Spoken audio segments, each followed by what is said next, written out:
Hey guys, welcome to Pawpaw Storytime.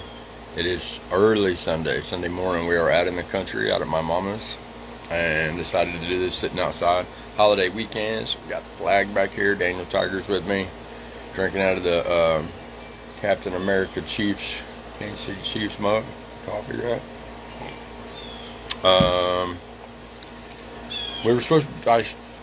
We're supposed to do the drawing for next week, but we'll have to do it at the beginning of next week's episode because we can't do it right now.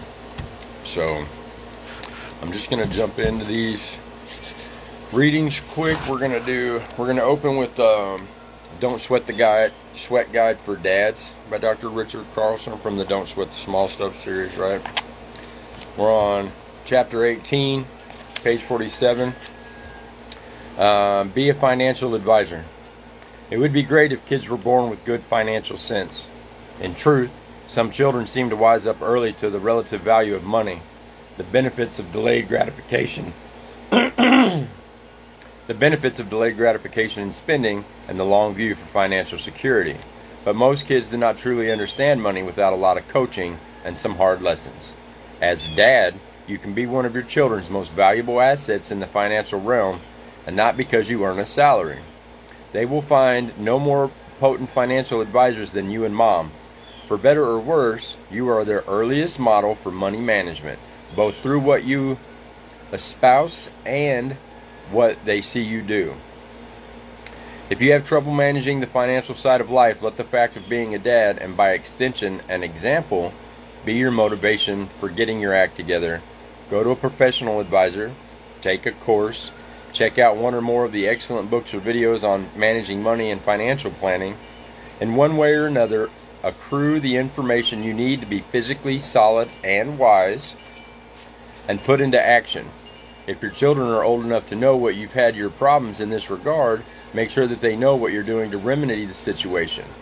Insofar as you're able, begin to share what you're learning with them. If you're an able money manager, share your good sense and philosophy with your children. Start a savings account or investment portfolio with them when they are young. Sit down with them and walk them through the basics of creating and keeping a budget. Talk to them often about the sorts of decisions you have to make in order to provide a household and a future. It doesn't matter how little they have of their own. The smallest amounts can be used to practice good financial habits. Give them responsibility for some amount of money when they are young, and insist that they pay their own way for some of the costs of entertainment or toys.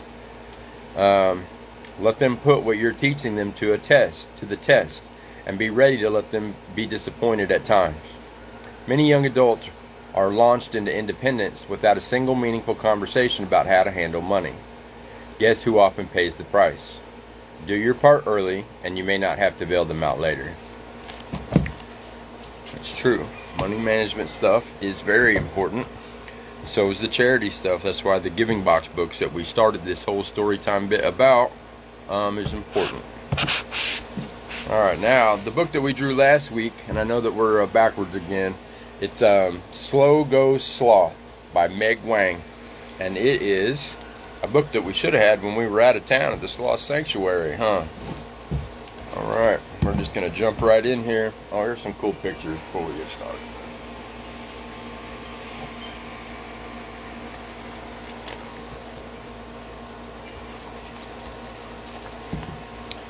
It was the day of Santiago's school play, and he had the starring part as a cookie.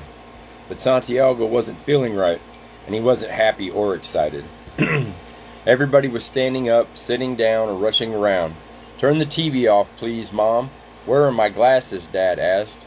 "Has everyone been to the bathroom?" Grandma checked.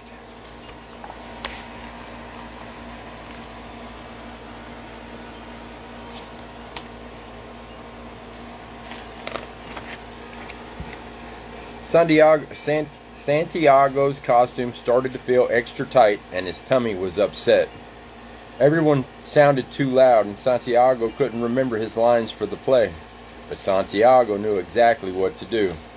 In his room, Santiago gave his friend Sloth a hug. Sloth's warm heart glowed, and suddenly Sloth hugged Santiago back.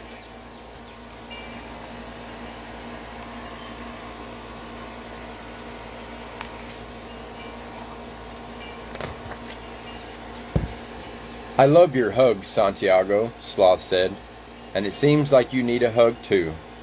Santiago nodded. Today is my school play, and I was happy and excited, but I don't feel that way anymore. Sloth understood. I know exactly what you mean. You're feeling what your parents would call anxious. Let me tell you a story about the time in the magical land of Lavender when I was king of the Friendship Festival.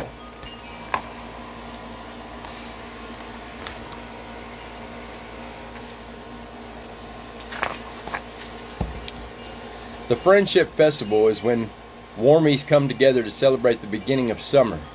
The weather is warm and the calming scent of lavender fills the air. Being the Friendship King or Queen is a great honor. You get to start the great race for all the warmies.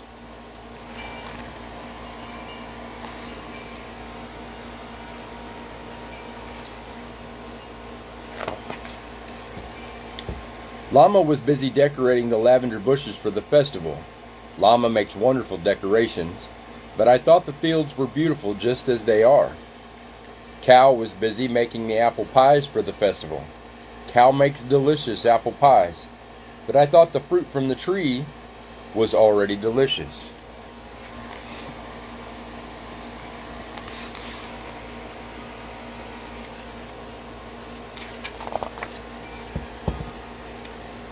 Fox told me I needed to hurry and start the great race, but as I looked around, I saw my friends weren't enjoying the festival. All the warmies were rushing, and it made them feel anxious. So with my special responsibilities as the Friendship King, I declared that the great race wouldn't be about running the fastest, but about slowing down and enjoying the fields, the fruit, and our friends.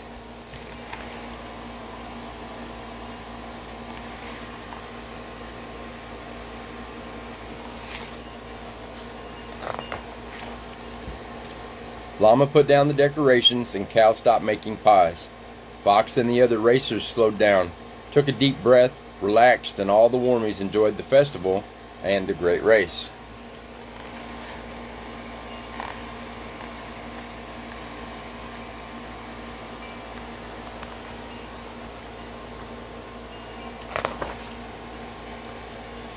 Perhaps, Sloth said to Santiago, you need your parents to slow down. Sometimes grown-ups think they have to hurry to enjoy a festival or a play. You can remind them about what you need.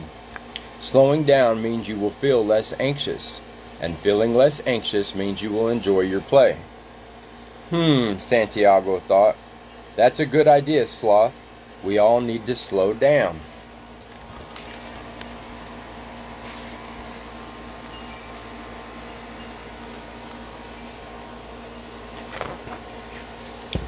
Let's practice, Sloth said.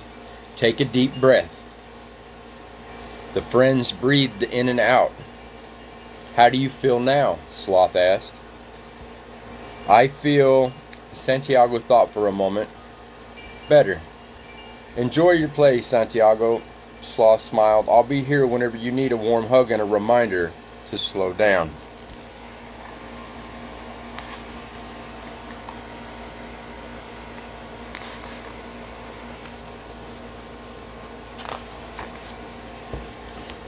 Santiago tiptoed back out to the kitchen where his family was still swirling around like a whirlwind.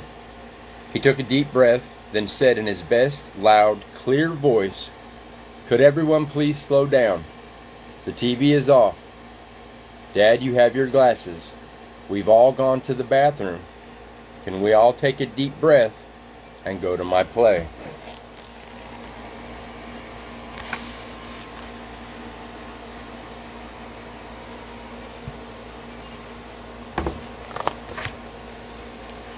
Santiago's parents listened to their wise son and gave him a big hug.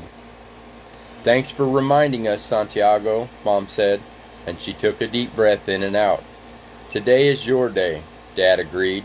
He took a deep breath. "Let's make sure we all enjoy it."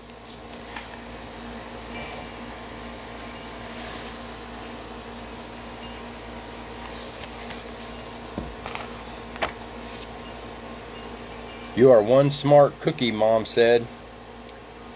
You could say, good things come to those who bake, Dad joked. Wait, Grandpa said, I need the bathroom. Grandma shook her head. But Santiago just smiled. It's okay, he said. Let's all slow down, take another deep breath, and wait for Grandpa.